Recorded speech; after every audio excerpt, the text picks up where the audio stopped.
Namaste, welcome to Atharva Forum. Today we are going to discuss the impact of Shrirampur College, also called Serampore College, on Indian society and specifically Hindu society. Before we move forward, if you haven't yet subscribed to Atharva Forum, please subscribe now. So it is by chance that I came to know that there are three colleges in Dehradun which provide training for pastors, for Christian priests. So I dug a bit deeper and found that one of the biggest one is New Theological College. Now this college, I went to its website and I found that it is affiliated to a university called Serampore College. First of all, Serampore is Shrirampur. It is near Calcutta. The British wrote its spelling as Serampore, but it is actually Shrirampur. That is the old name of the place. And if you search online, if you search Google Serampore College, you'll find that they claim it is one of the oldest colleges in India. It was founded in 1818. It is as if Indians before 1818 were not educated and they were just going about their lives like village bumpkins. On a similar note, if you search oldest college in India, they will not show you Nalanda or Takshila or anything. They'll show you Delhi College. They'll say that it was founded by a commander of Aurangzeb. What a travesty. Now, coming to Serampore, Shrirampur, we should say. Shrirampur College was founded by three people. It's called Shrirampur Trio of William Carey, Joshua Marsman and William Ward. So this was in 1818. So what was the purpose of this college? One would think that a college is just for education, but that was not the purpose. And we will let William Carey speak for himself. He wrote a letter in 1816, 25th of June, to Board of American Baptist General Convention. And what does the letter say? I'll first quote in full, and discerning audience can definitely understand what is he saying, what does he want to say. And then, my dear brethren, when it shall be said of the seat of our labors, the infamous swinging post is no longer erected. The widow burns no more on the funeral pile. The obscene dances and songs are seen and heard no more.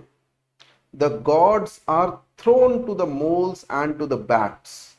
And Jesus is known as the God of the whole land.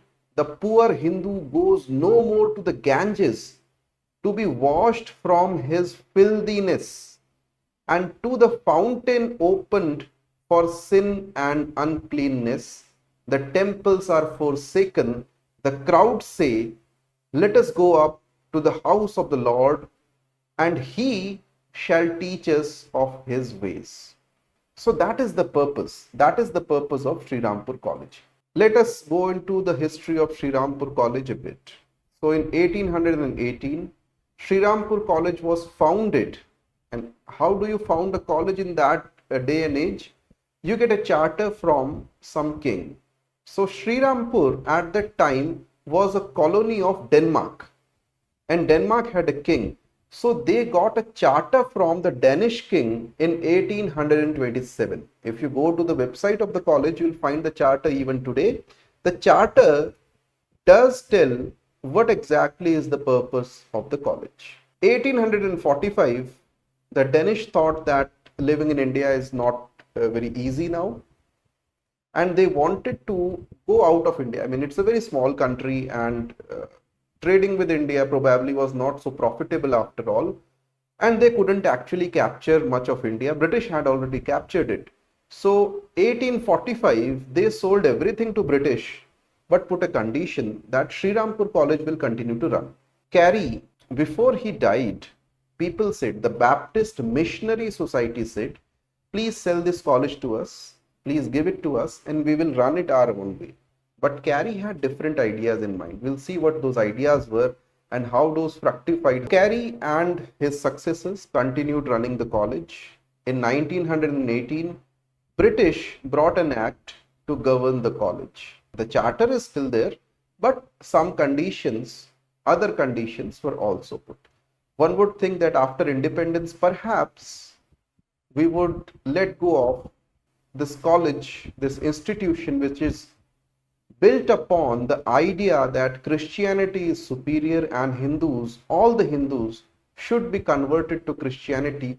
Probably they'll close this college. No, the UGC Act actually recognizes this as a valid university which can give affiliation to colleges, and it gives lots of degrees. Let me read a list of degrees that are given by this Shrirampur College. So degrees are Doctor of Theology, which is like a PhD degree, Master of Theology, Master of Counseling and Psychotherapy. Please note this, the degree itself doesn't say that it is related to Christianity. The idea is the same, to get to vulnerable people, help them and then probably nudge them towards Christianity. This has happened across India and across the world in various forms. Then Bachelor in Divinity, Bachelor of Theology, Bachelor of Missiology. This is a bachelor program which teaches you how to be a missionary.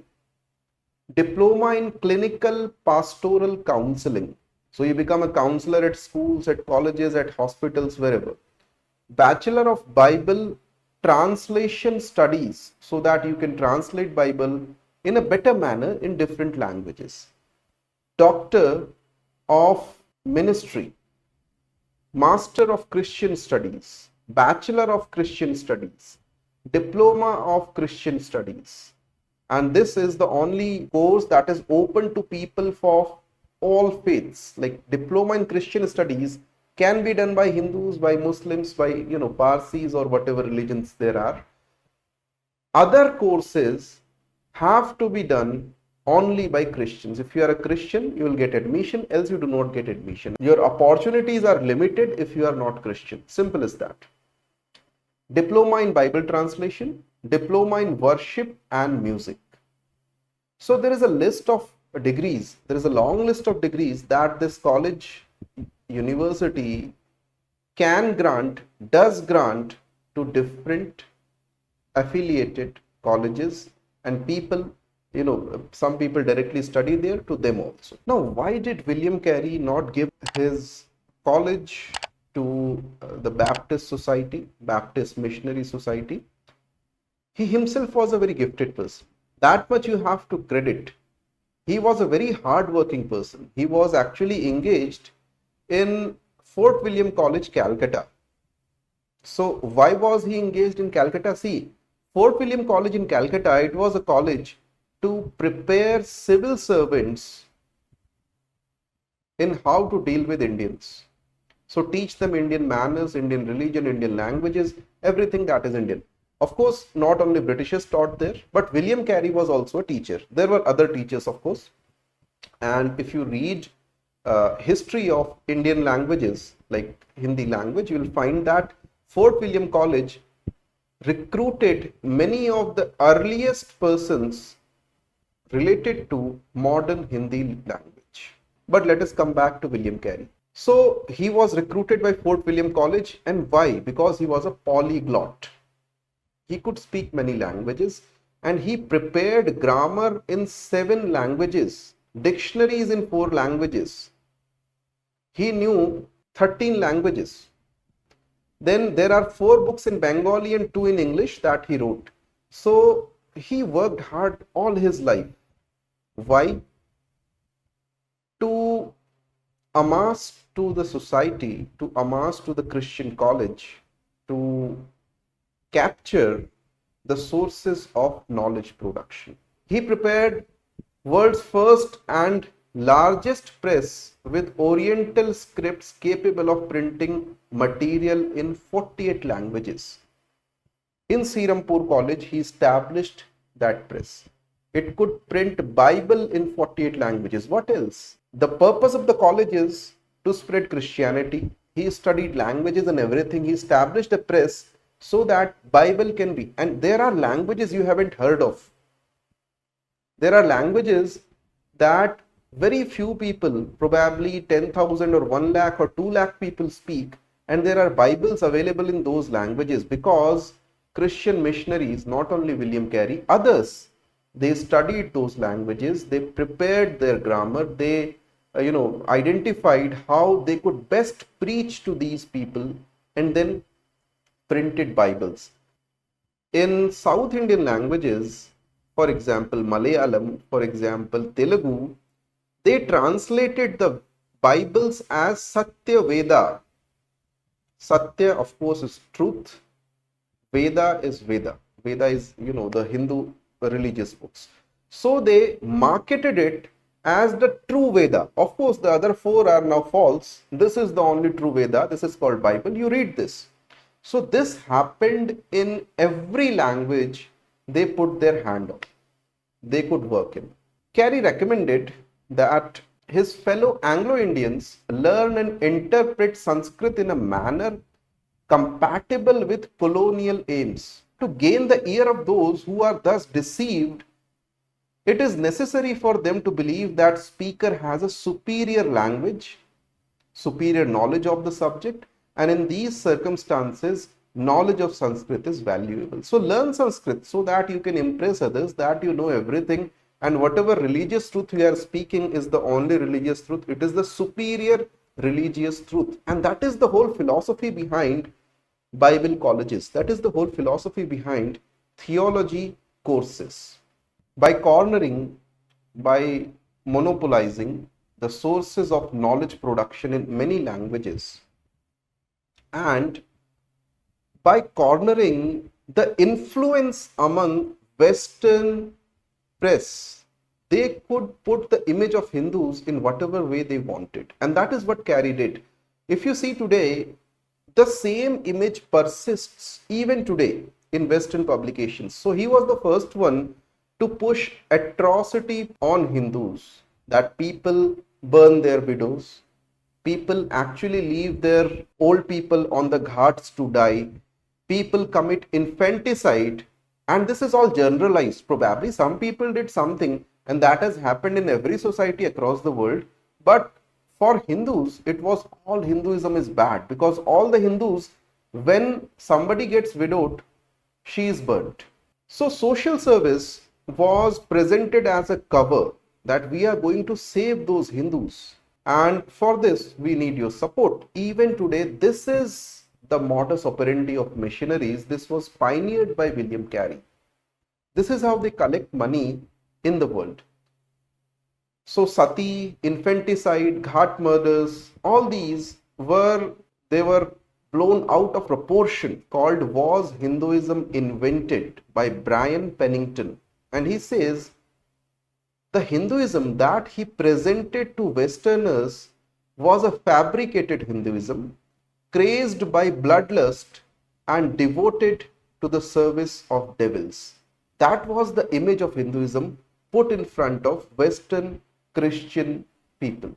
And what was the method of conversion? The same one that they are doing today. So first thing, they will learn the local language. They will put much effort in learning the language. In fact, such was their influence that many Baptists, they came to Shrirampur and they learned languages of different areas. And of course, Shrirampur being in Bengal, what is the nearest area? Northeast and Bengal. So you'll see today the entire Northeast, many states are actually Christian majority. This started with William Carey. First thing, they will learn the language. Secondly, after learning the language, they took the gospel to the streets, stand on the streets and start preaching on the river banks, on stairways, on bazaars, and they called the people to serve the one true God. Leave all your idols behind. Third, they not only learned the language, but culture of the people. And how is that important? Because you best connect with us in your, with our culture. This is something called acculturation. So Catholic Church or Protestant Church or any church there is, acculturation is a practice in which they go, they learn the culture of the target society, and then they preach in such a manner that will connect with you.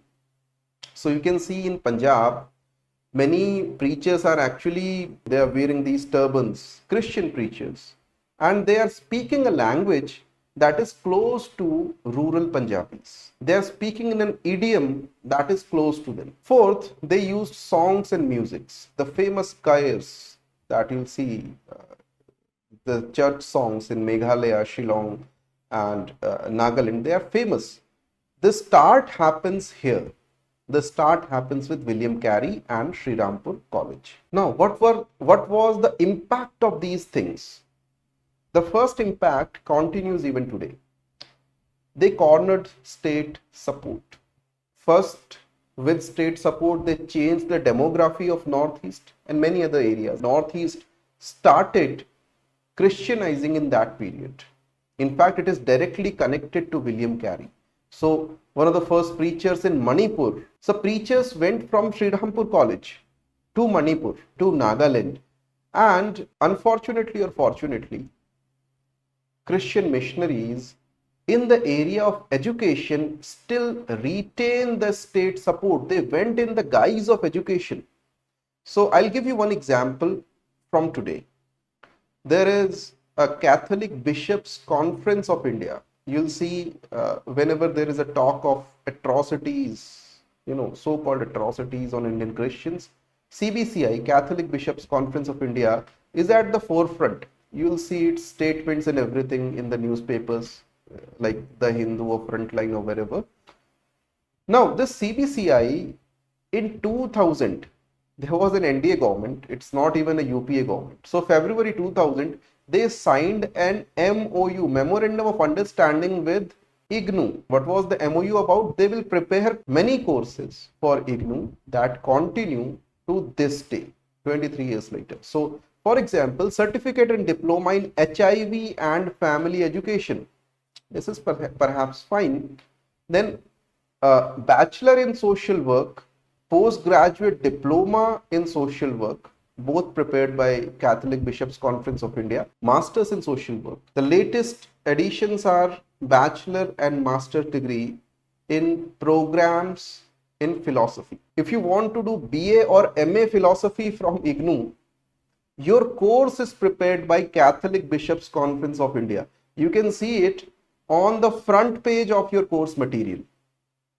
So Indian philosophy, whether it is Sankhya or Advaita or whatever you want to study, prepared by Catholic Bishop Conference of India. And that is why, because the course is prepared by them, they control the narrative on Indian philosophy, and they can introduce new subjects also. For example, they have something called Dalit philosophy there. I don't need to tell you that what kind of content it has with regards to Hinduism. It needs to be studied to believe. Secondly, they had hold on knowledge production in education field. They translated their Bible as Satya Veda. Ask any Malayali or any Telugu, he'll tell you that. In other parts of studies, for example, tribal studies, Christian missionary influence continues even today. In linguistic studies, their influence continues even today. And they provided patronage to other scholars in the field in return for, whatever favors they wanted. So even today, these fields are tainted. And I do not say this lightly. These fields, linguistics, tribal studies in India, even today, the aim was the same. The original aim is the same, right? So even today, the drishti through which the lens through which we study these subjects is a Christian lens. When you control knowledge production, of course, you control the worldview of others. You start controlling their behavior. It is easier for you to convert them. If you read about Khasi rebellion, in Meghalaya, there is a tribe called Khasi, completely converted to Christianity today. Very few remain, I think, are Hindus. There was a rebellion of the Khasis in 19th century and the leader was Tirath Singh. You cannot find a Tirath Singh among all the Khasis today. It is very difficult to find a Tirath Singh. But at that time, even their leader, Khasis dominated Meghalaya politics. At that time, their leader was a Hindu. Now you won't find any. The second implication, first one is of course in educational field and knowledge production. The second implication is Christians are obviously better prepared to preach. What we have called Purva Paksha in recent times and in ancient times, they had that Purva Paksha ready better than Hindus. So it is called apologia in Christian religion, and it teaches you how to counter other religion, how to preach your own religion. I mean, ask a Hindu to preach his religion to Christians or Muslims, he will say, I don't know how to, even if he wants to. Christians have no such issues because read a list of subjects from their Bachelor of Theology course. This is just one course. These are the subjects taught there. So world religion, of course, all sorts of religions. Topics of theology. Hermeneutics. Hermeneutics is how you read something and read the subtext. Read whatever is behind the text. Do analysis. Systematic theology. So what is God? What sort of God do we believe in? What sort of God the Hindus believe in or the Muslims believe in? Spirituality. Then there is something called Christian thoughts. Apologetics. Apologetics is a study on how to defend Christian belief from attacks of other religions. So we can just sort of attack Christianity on a doctrinal basis and they will know how to defend it. Religion and philosophy, social issues, religion and philosophy and social issues. Now, compare the condition of Hindus. We just had, I think 4 or 5 years ago, the first course in Hindu studies in India. It started, I think, in 2018 or 2019 in some colleges. And they have this in dozens of colleges across India. If you go to the website of Srirampore College, you'll find there are dozens of colleges that are affiliated to Srirampore College. The third implication is on job opportunities. I know a person who is very reputed in Christian circles. He is a pastor by training. So after being a pastor, he went to USA to study. He did his PhD. He is a PhD. And after his doctorate, what does he actually teach? He teaches business ethics. And he is much in demand. He is a very popular, he has written, I think, many books regarding that. And he has been into counseling. He is a teacher at a reputed institution in India. I won't take the name of either the professor or the college. Fourth implication is social propaganda against Hindus. And it continues. So Hindu descriptions in the West are controlled by whatever description Carey and his disciples and current missionaries tell.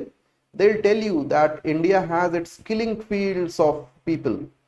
There is no sanctity of life in India.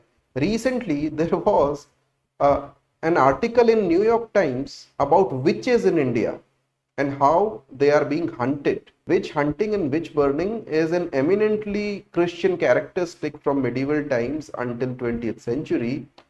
And in India also, the so-called witches are found in areas where Christian influence is maximum in central India, nowhere else.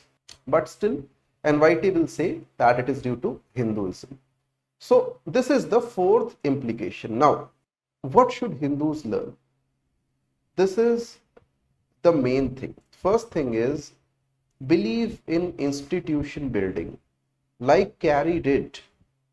And it did impact. You see, over 200 years, many states in Northeast were almost completely converted. They control everything. We have seen all the implications. So we need to build institutions, we need to care for, and we need to support those institutions in the strongest possible manner. And one of the ways, even if you do not have money, is to do serious academic work for Hinduism, for Hindu studies, for whatever, in whatever manner you can. If you can write, if you can make videos, if you can do whatever academic work you can do for Hinduism, that will be put to good use, not only today, but over the course of centuries. Seek state support. I mean, they couldn't have done that without state support. One of the low hanging fruits is, of course, I mean, why does CBCI make books on Indian philosophy? Why shouldn't any Hindu, we have many Hindu and Jain mathas, learned, teachers in India, traditionally learned. Why cannot they make courses on Indian philosophy for IGNOU? So we have to seek state support, we have to lobby, and we have to support such initiatives. The fourth one is social work.